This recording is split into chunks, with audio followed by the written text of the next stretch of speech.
In 1839, the British Empire spanned the globe, and its survival depended entirely on navigating violent oceans. A fleet of wooden sailing ships was the only thing keeping global trade and communication alive. But the sailors navigating those ships faced a terrifying reality. Around the world, their compasses were drifting erratically. The needles would shift and wander in unpredictable ways. For an empire built on shipping, this was a massive vulnerability.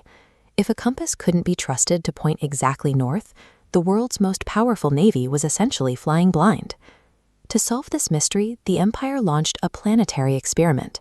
They dispatched teams of scientists to the edges of the map, from Cape Town to Tasmania, just to gather data. The researchers knew that to figure out what was messing with the needles, they had to isolate their instruments. They needed locations perfectly removed from the noise and iron of human industry. That search led one team to a young, sparsely populated settlement called Toronto. With almost no heavy infrastructure, it was the perfect environment for uninterrupted observation. They set up their first observatory in a quiet field on the edge of town, operating out of a simple log cabin. But it was built under an extreme constraint. The builders couldn't use a single piece of iron. The nails and fastenings were made entirely of copper and brass, ensuring the building itself wouldn't interfere with the measurements. Inside, scientists spent their days staring at delicate instruments, trying to listen to the invisible magnetic forces pulsing through the planet. By stripping away all the metal and retreating to the quiet frontier, they created a perfectly silent environment. It was the only way to hear the true magnetic pulse of the Earth without corruption. Back in Britain, a Royal Artillery officer named Sir Edward Sabine began analyzing the precise magnetic data sent from the Toronto outpost. Reviewing the numbers, he quickly realized the compasses weren't broken at all. They were accurately reacting to sunspots. Fascinated, this animation shows violent solar activity shaping Earth's magnetic environment. Solar storms cast magnetic waves across space, causing a compass needle to waver. The correlation is undeniable. The long-term magnetic disturbances recorded perfectly overlapped with the 11-year solar cycle. By simply tracking needles in a quiet wooden cabin in Canada, researchers had mapped the invisible connection between the sun and the Earth, solving one of the greatest navigational mysteries of the British Empire. Following this success, the colonial government decided to make the project permanent. In 1853, they replaced the old log structure with a permanent stone observatory.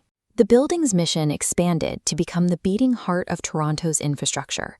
It generated the national weather reports and, every day at exactly 11:55 a.m., sent out a telegraphic signal to synchronize the city's clocks. Having a unified, precise time allowed the city itself to accelerate. Trains, trade, and urban life could all move faster and coordinate seamlessly. But as Toronto grew wealthier and more developed, it began to close in. The rapidly expanding city built up tightly around the small stone observatory. The breaking point arrived in 1892. The city installed new electrified streetcars right down the block from the instruments. The delicate tools inside were immediately overwhelmed.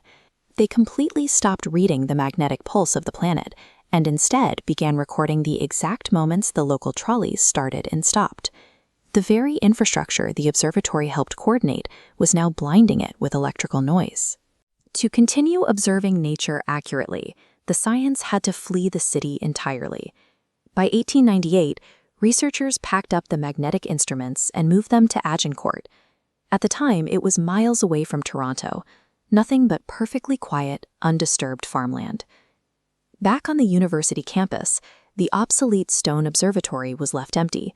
Surrounded by new development, it was scheduled for demolition. But a local professor argued it was too important to destroy. The building was taken apart, stone by stone, and rebuilt in a new location.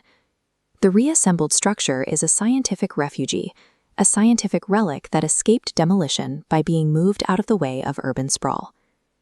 Meanwhile, out in Agincourt, the cycle of urban encroachment was already repeating itself.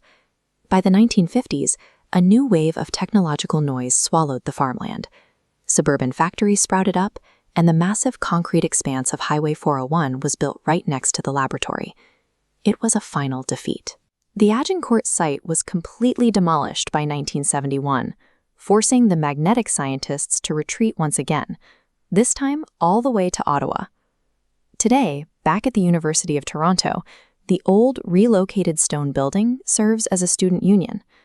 Thousands of people walk past it every day without a glance. This quiet little building stands as a monument to the cost of progress. It mapped the invisible forces of nature only to be defeated by the invisible forces of the modern world.